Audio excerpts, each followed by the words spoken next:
Fundação ABO junto com Telearuba te apresenta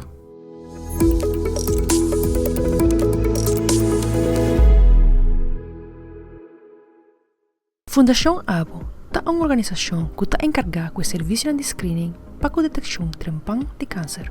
Diretora de ABO, Estana Nimponson, te explica mais tocante com a chegada na Fundação ABO, como também é meta de ABO. O processo para chegar na Fundação ABO é uma hobby bonita, onde é eigenlijk uma evolução da Fundação Bob Aruba. Na 2023, instalar informalmente uma comissão de expansão que inclui o grupo na clave, maneira Hauha, DVG, Hava e naturalmente a Fundação Bob. E AZV naturalmente também. E junto à comissão chega na criar eigenlijk a sondia que está a possibilidade para expandir o grupo de programa que existe na Aruba. Para incluir o programa de screening de tripa e de boca de matriz. Então, depois de ano e meio de deliberação, a Fundação ABO nasce com cambio de estátua de Fundação Bob. A Fundação ABO nasce com nome novo e manejo novo e uma maneira de dirigir a organização nova. A missão de Fundação ABO está para detectar câncer trempang.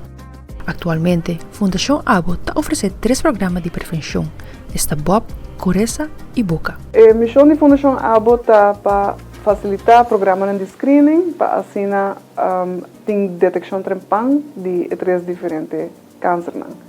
Então, de pecho, tripa e de boca de matriz.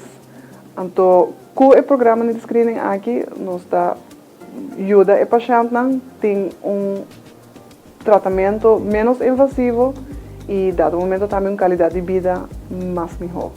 Un'inanta é mamografia para detecção trempang de câncer na pecho.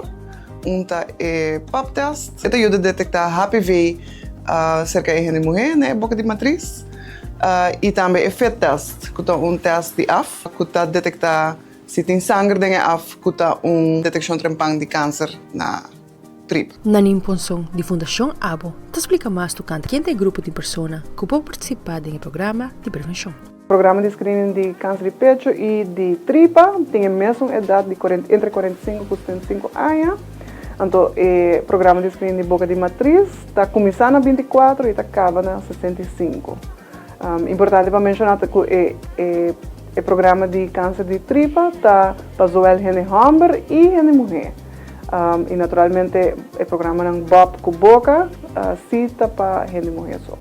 É importante para participar do screening de prevenção, promete que está lá. Com essa luta aqui, me invita o povo completo para participar.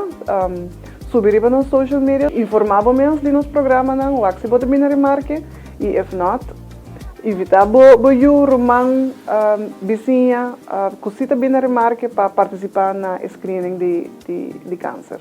Me Fabiola Ángel Hernández, para Telenotícia. Fundação ABO junto com Telearuba apresenta